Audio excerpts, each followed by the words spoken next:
नमस्कार, मैं हूं पवन त्यागी।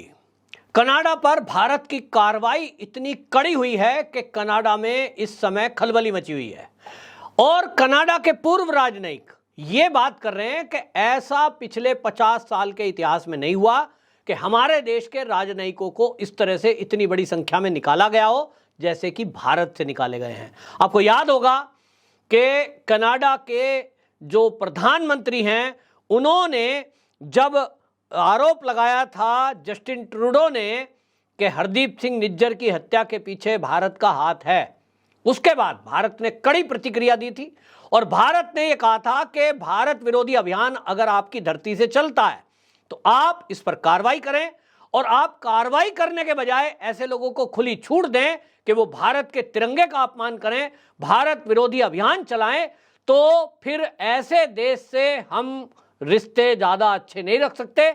और इसीलिए यहां जो राजनयिक हैं वो भी कहीं ना कहीं भारत में रह रहे लोगों का सपोर्ट कर रहे हैं। इसको लेकर मोदी सरकार ने कड़ी चेतावनी के साथ 3 अक्टूबर को उनको कड़ी चेतावनी देते हुए ये कहा था कि आप 10 अक्टूबर तक अपने यहां जो राजनयिक हैं उनकी संख्या डिप्लोमेट्स की कम करें।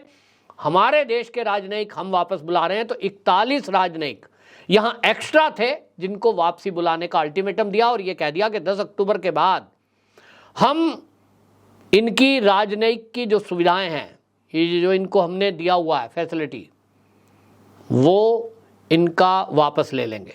अब इसके बाद लग रहा था कि भारत है मान जाएगा, जैसे पहले होता रहा है कि विदेश का तो हालत ये थी कि कोई दुनिया का देश भारत से बात करे। भारत के तो कांग्रेस की सरकार ऐसी रही है कि हाथ बांधे खड़े रहते थे, लेकिन अब तो बदलता हुआ भारत है। मोदी जी ने निर्णय कर दिया तो कर दिया। इसके बाद केवल एक बात की गई कि पहले आप ये करेंगे कि पहली बात तो जो आपने आरोप लगाया है बिना सबूत उस पर माफी मांगे। नंबर 2, जो खालिस्तानी मूवमेंट चलाने वाले लोग हैं जो कनाडा की धरती से वहां इस अभियान को चला रहे हैं, हमने लिस्ट दी है और वो हमारे जो दोषी हैं, जो गैंगस्टर हैं, जो वहां बैठे हैं, उनको गिरफ्तार करो और हमें सौंपो। अब कनाडा ये करने से रहा क्योंकि वहां तो जो सरकार चल रही है, जस्टिन ट्रूडो जिसमें प्रधानमंत्री बने हुए हैं, उनका तो समर्थन ही खालिस्तानी मूवमेंट चलाने वाले लोग कर रहे हैं। अगर वो उनके भरोसे नहीं चलेंगे यानी उनका सपोर्ट नहीं लेंगे तो सरकार में गिर जाएंगे। और इसीलिए वो राजनीति के चलते खालिस्तान मूवमेंट चलाने वाले और खालिस्तानी आंदोलन का समर्थन करने वालों को सपोर्ट कर रहे हैं। तो वो जो कहते हैं वो करते हैं और इसलिए गिरफ्तारी नहीं होती। गिरफ्तारी नहीं होगी तो भारत ने भी कह दिया कि हम अब फिर बराबरी की टक्कर देंगे। हमारे अगर डिप्लोमेट्स वहां जितनी संख्या है उतनी आपकी रहेगी। आपको बता दें ये पहले अनबैलेंस था, ऐसा चलता था कि मान लीजिए भारत के डिप्लोमेट्स वहां 20 हैं और जो कनाडा है उसके यहाँ डिप्लोमेट्स की संख्या 60 है।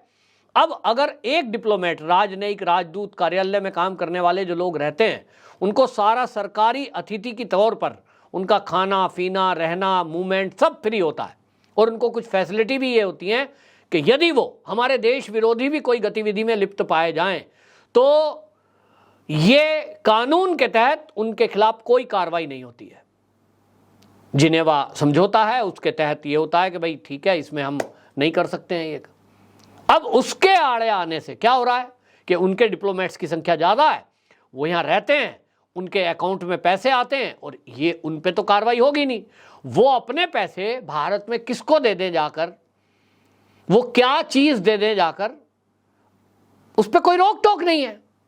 तो एक तरह से जब भारत खालिस्तानी मूवमेंट चलाने वाले लोगों पर प्रहार कर रहा है, विदेश से जो फंड आ रहा है उसको रोक रहा है और सख्ती बरती जा रही है, एनआईए लगातार गिरफ्तारी कर रही है, दूसरी तरफ ये राजनयिक अगर डायरेक्ट इनडायरेक्ट कोई हेल्प कर रहे हैं, मैं ये नहीं कह रहा हूं कि ये कर रहे हैं, डायरेक्ट और इनडायरेक्ट कोई सपोर्ट करने वाले हैं, इनकी आड़ में अगर कुछ कर रहे हैं, तो ये भारत की सरकार ने महसूस किया और इसलिए तय कर दिया कि भैया 41 डिप्लोमेट आपके हमारे डिप्लोमेट से ज्यादा हैं, हमारी संख्या से आपकी संख्या ज्यादा है, इसलिए इन्हें वापस बुलाओ। तो इसी में घबराहट और बोखराहट है। हालांकि आपको बता दें कनाडा की विदेश मंत्री हैं मेलानी जोली, उन्होंने प्रेस कॉन्फ्रेंस करते हुए ये कह दिया कि हमने अपने डिप्लोमेट्स वापस बुला लिए हैं क्योंकि जो डेडलाइन थी उसके बाद उनकी मान्यता खत्म हो जाती तो जो उनको डिप्लोमेट का दर्जा मिला हुआ है वो फैसिलिटियां खत्म हो जाती जो सुरक्षा के लिए उनको सिक्योरिटी गार्ड और बाकी चीजें मिली हुई है, वो नहीं मिलते तो उनका क्या होता कोई नहीं कह सकता। उनको लगता है जैसे हरदीप सिंह निज्जर मार दिया गया, इसी तरह पाकिस्तान में कुछ भारत विरोधी लोग, अभियान चलाने वाले और आतंकवादी संगठन वाले लोग मार दिए गए। हाँ, बोलते नहीं है, बोलने के लिए और बहुत है, प्रवक्ता हैं, पार्टी के प्रवक्ता हैं, सरकार में प्रवक्ता हैं।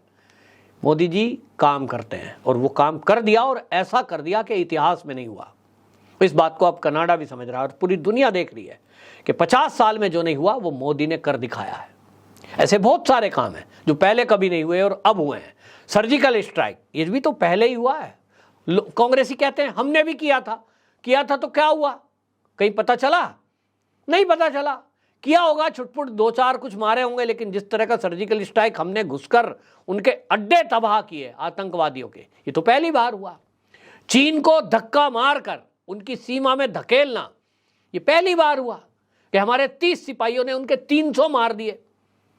ये पहली बार हुआ कि आंख में आंख डालकर हम बैठे हैं।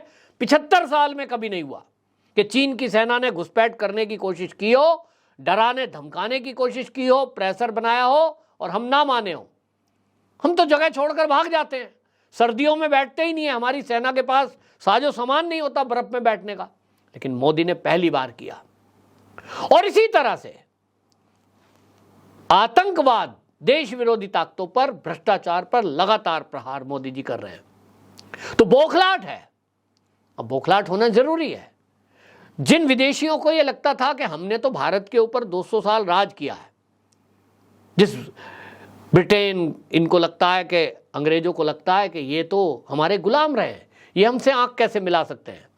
आज उनको दिखाई दे रहा है कि भारत तुमको अर्थव्यवस्था में भी पछाड़ चुका है, तरक्की में भी पछाड़ चुका है। हालांकि आपकी व्यवस्था पुरानी है, तो ये हो सकता है कि भैया आप जो है विश्व के एक इकोनॉमी में, आपकी जो इकोनॉमी है वो $8 ट्रिलियन पहुंची हुई है, भारत की अभी $3 ट्रिलियन पर पहुंच रही है, ये अलग बात है। लेकिन अभी भारत शुरू हुआ है, क्योंकि अभी तक 2014 से पहले सरकारें थी, लेकिन जिस तरह की लीकेज सरकारों में थी, अरबों रुपया नेताओं की जेब में जा रहा था, उद्योगपति ले लेकर विदेश भाग रहे थे और भ्रष्टाचार की भेंट बड़ा पैसा चढ़ रहा था। मोदी सरकार आई है तो ये लीकेज बंद किए हैं, और जब लीकेज बंद किए हैं तो विकास क्योंकि नहीं हुआ था 75 साल में जिसकी जरूरत थी। मैं ये नहीं कह रहा हूं कि सड़कें नहीं बनी, रेलवे नहीं बने, एयरपोर्ट नहीं बने, अस्पताल नहीं बने, कांग्रेस की सरकारों में भी 65 साल में बने, लेकिन जिस तेजी से बनने चाहिए थे 75 साल में हमारा देश कहां हो जाना चाहिए था वो नहीं पहुंचा। बॉर्डर एरिया में जो सड़कें बननी थी वो नहीं बनी, सेना के पास जो फाइटर प्लेन होने थे वो नहीं हुए, और आत्मनिर्भर भारत बनाकर देश के युवाओं को उद्योगपति के रूप में स्थापित करना, उसके लिए जो मदद करनी थी वो नहीं की, उसके बजाय विदेशी कंपनियों की और चाइना की मदद की गई पहले की सरकारों के द्वारा। तो मोदी हैं, अब कर रहे हैं, और इसी का नतीजा है कि लगभग आज 1000 के करीब यूनिकॉर्न देश के अंदर खड़े हुए हैं। देश की आज़ादी के पहले केवल 100 और 9 साल में मोदी शासन में 1000, फर्क साफ है। तो ये जो बदलता हुआ भारत है, ये आंख में आंख डालकर बात करता है, और ये बात कनाडा को अब समझ में आ गई अच्छे से कि मोदी जी हैं, इनके सामने आपकी एक नहीं चलेगी, सुधर जाओ, नहीं तो ठीक है, हमारे पास बहुत ऑप्शन है। और इस शक्ति के कारण पूरी दुनिया को मैसेज चला गया है कि ये भारत बदलता हुआ है, ये अब सुनता नहीं है, अपने निर्णय खुद करता है।